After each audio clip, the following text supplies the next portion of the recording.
এরকম মুচমুচে লোটে মাছের চপ পেলে আমরা কিন্তু অনায়াসে 2-3টে খেয়ে নিতে পারবো। প্রত্যেকটাই কিন্তু একদম গোল গোল শেপের হয়েছে। একটা পাত্রে রেখে দিই।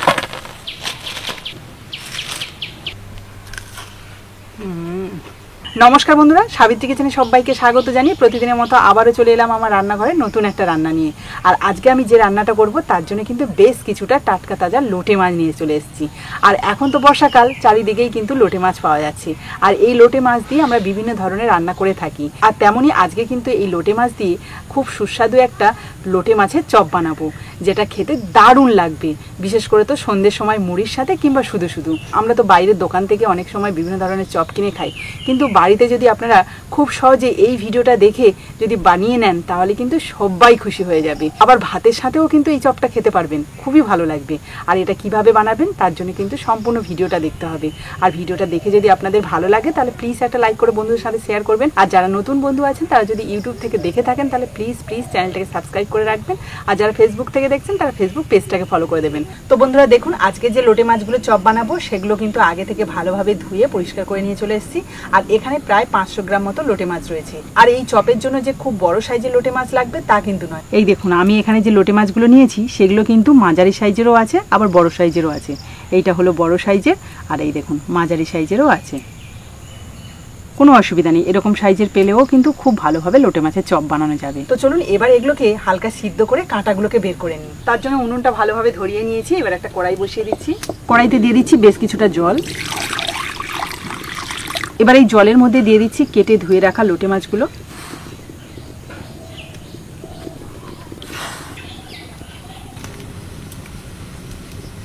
দেখুন, লোটে মাছ কিন্তু বেশি সময় সিদ্ধ করতে হয় না, ওই 1 থেকে 2 মিনিট মতো আমি সিদ্ধ করেছি, ওতেই কিন্তু ভালোভাবে সিদ্ধ হয়ে গেছে। এবার আমি এই জল থেকে লোটে মাছগুলোকে তুলে নেব। তার জন্য একটা ঝাঁঝরি নিয়েছি, ঝাঁঝরির সাহায্যে কিন্তু এই যে মাছগুলোকে তুলে নেব জল থেকে।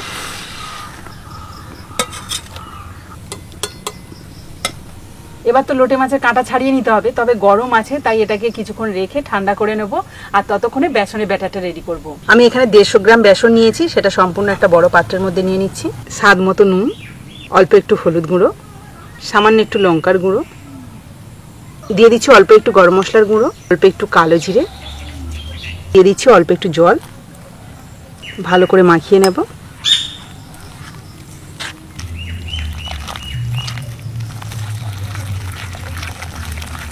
এটা কিন্তু আমি খুব বেশি জল দিলাম না, একদম অল্প অল্প জল দিয়েই ভালো করে মাখিয়ে নিচ্ছি, কারণ প্রথমে যদি বেশি জল দিই তাহলে কিন্তু পাতলা হয়ে যেতে পারে। 1 মিনিট মতো ভালোভাবে ফেটিয়ে নিলাম। আর থিকনেসটা দেখুন অনেকটাই মোটা রয়েছে, তাই আর একটু জল দিয়ে দেবো।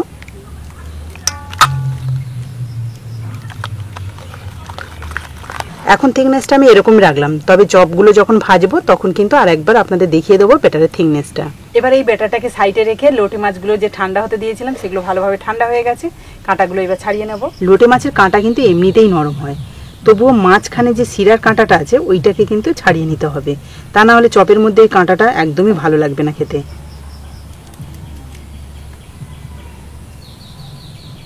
এই দেখুন, এরকম লম্বা সরু কাঁটাটাকে বের করে নেব।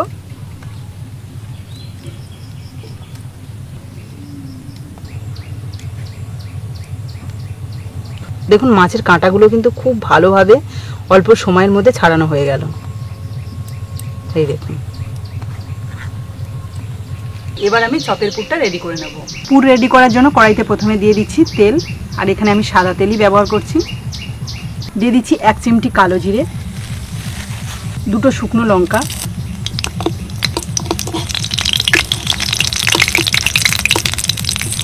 লঙ্কা দুটোকে একটু ছোট ছোট করে টুকরো করে নিলাম খুন্তি দিয়ে। আমি যে ফোড়নে এখানে কালো জিরে ব্যবহার করেছি, আপনারা কিন্তু এর পরিবর্তে সাদা জিরে বা 5 ফোড়নও ব্যবহার করতে পারেন। এবার দিয়ে দিচ্ছি একটা মিডিয়াম সাইজের পেঁয়াজ কুচি।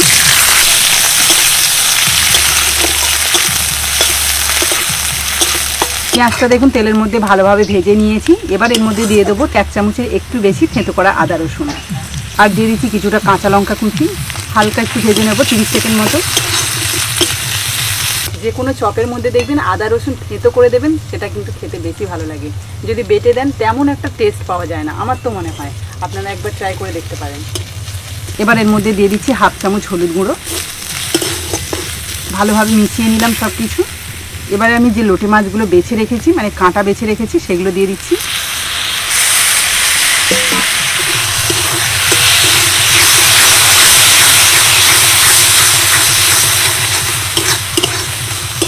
এবার কিন্তু ভালোভাবে নেড়ে চেড়ে, মানে একটুখানি হাই ফ্লেমে ভালো করে নেড়ে চেড়ে শুকনো শুকনো করতে হবে। হালকা একটু নেড়ে চেড়ে নিলাম। এবার এর মধ্যে দিয়ে দেবো স্বাদ মতো নুন, একটু বেশি করে দিচ্ছি।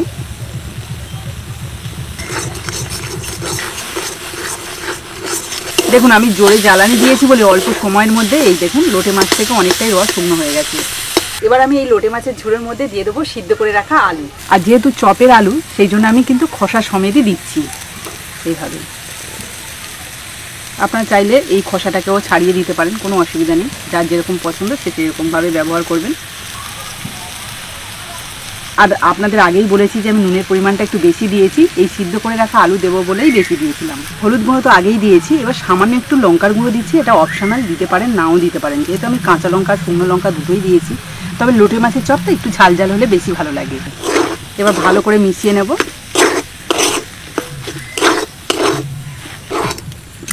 দেখুন ভালোভাবে মিশিয়ে নিলাম। এবার এর মধ্যে দিয়ে দেবো গরম মশলা আর ধনেপাতা কুচি। দিয়ে দিচ্ছি গরম মশলার গুঁড়ো, আর দিয়ে দিচ্ছি বেশ কিছুটা ধনেপাতা কুচি। যেহেতু লোটে মাছের চপ, ধনেপাতা, গরম মশলা, কাঁচা লঙ্কা এগুলো ছাড়া যেন চলেই না।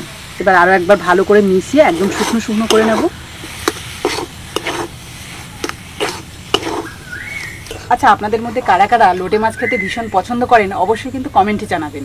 আমি জানি আজকের এই লোটে মাছের চপটা তারাও কিন্তু ভীষণ পছন্দ করবে। দেখুন বেশ সুন্দর করে শুকনো শুকনো করে নিলাম।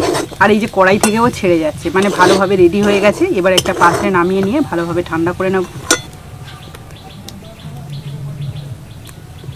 বেশ কিছুক্ষণ নামিয়ে রেখে হালকা ঠান্ডা করে নিয়েছি। এবার আমি চপে শেপ দিয়ে নেব। তবে শেপ দেওয়ার আগে যে পাত্রে আমি শেপ দেওয়া চপগুলো রাখবো, সেই পাত্রের উপর একটু শুকনো বেসন ছড়িয়ে রাখবো। এতে করে কিন্তু জড়িয়ে যাবে না এই পাত্রের মধ্যে। এবার চলুন চপে শেপ দিয়ে নিই। আর চপে শেপ দেওয়ার জন্য আমি এখান থেকে এই যে অল্প করে নিলাম। প্রথমে এরকম গোল গোল করে নিই, তারপরে কিন্তু চ্যাপটা চ্যাপটা করে নেব। তাহলে একই শেপে বা একই মাপের হবে। এখানে কিন্তু অনেকগুলো চপ হবে।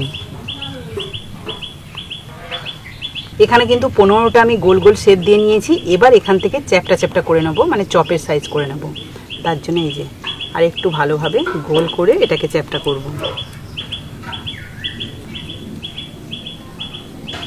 এই দেখুন আমি এরকম সাইজে সবগুলো বানিয়ে নেব।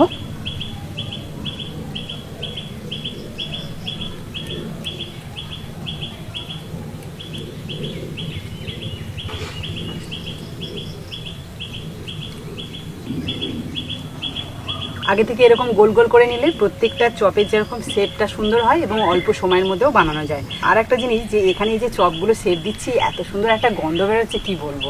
খেতে যে অবশ্যই ভালো হবে সেটা নিঃসন্দেহে এখন থেকেই বলা যায়।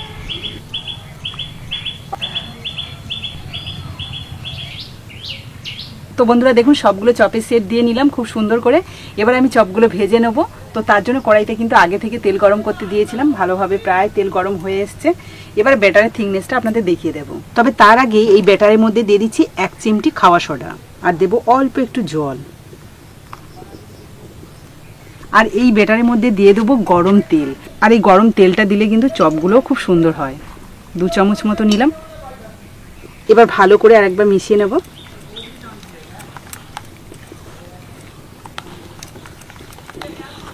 এবার ফাইনালি ব্যাটারের থিকনেসটা আপনাদের দেখিয়ে দিই। এই দেখুন দারুণ একটা স্মুথ ব্যাটার তৈরি হয়েছে।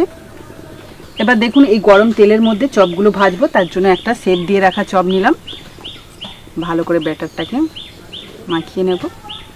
তবে ব্যাটার যদি একটু মোটা হয় বা পাতলা হয়, প্রথম চপটা ভাজলেই কিন্তু আপনারা বুঝতে পারবেন।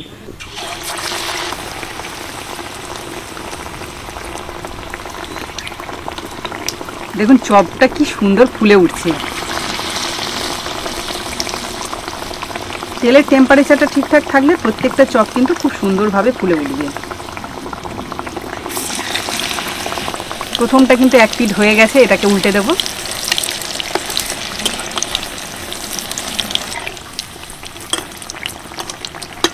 দেখুন প্রথম 3টে চপ বেশ সুন্দর করে ভেজে নিয়েছি। আর প্রত্যেকটাই কিন্তু একদম গোল গোল শেপের হয়েছে। একটা পাত্রে রেখে দিই।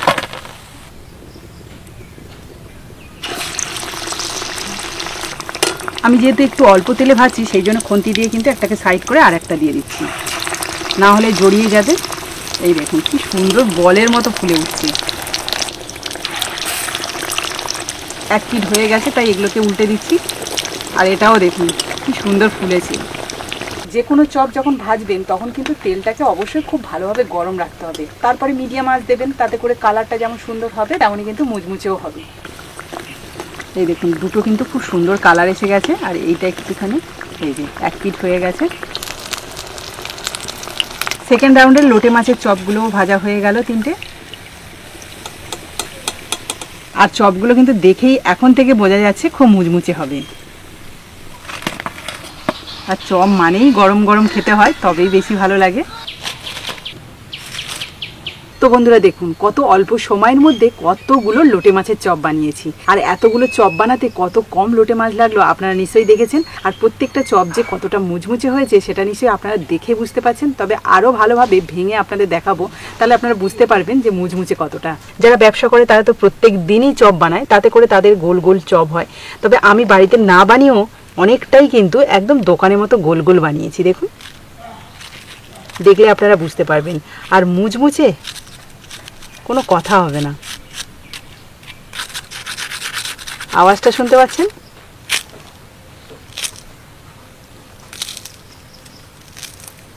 এরকম মুচমুচে লোটে মাছের চপ পেলে আমরা কিন্তু অনায়াসে 2-3টে খেয়ে নিতে পারবো। তো চলুন এবার এর স্বাদটা কেমন হয়েছে সেটা তো একটু খেয়ে আপনাদের বলতে হবে। তো তার জন্য আমি যে 2 টুকরো নিয়ে নিয়েছি, একটু খেয়ে বলি।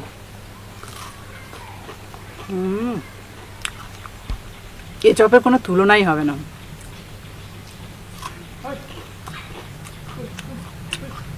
চপগুলো কিন্তু ঠান্ডা হয়ে গেছে, তবুও পুরো মুচমুচ করছে।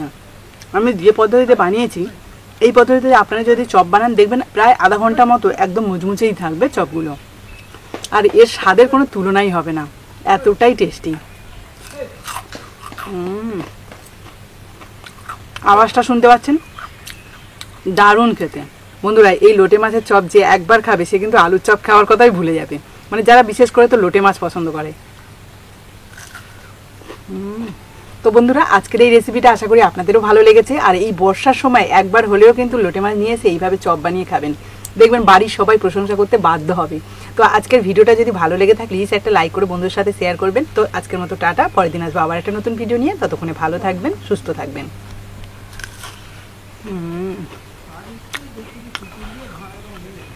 সত্যি অপূর্ব।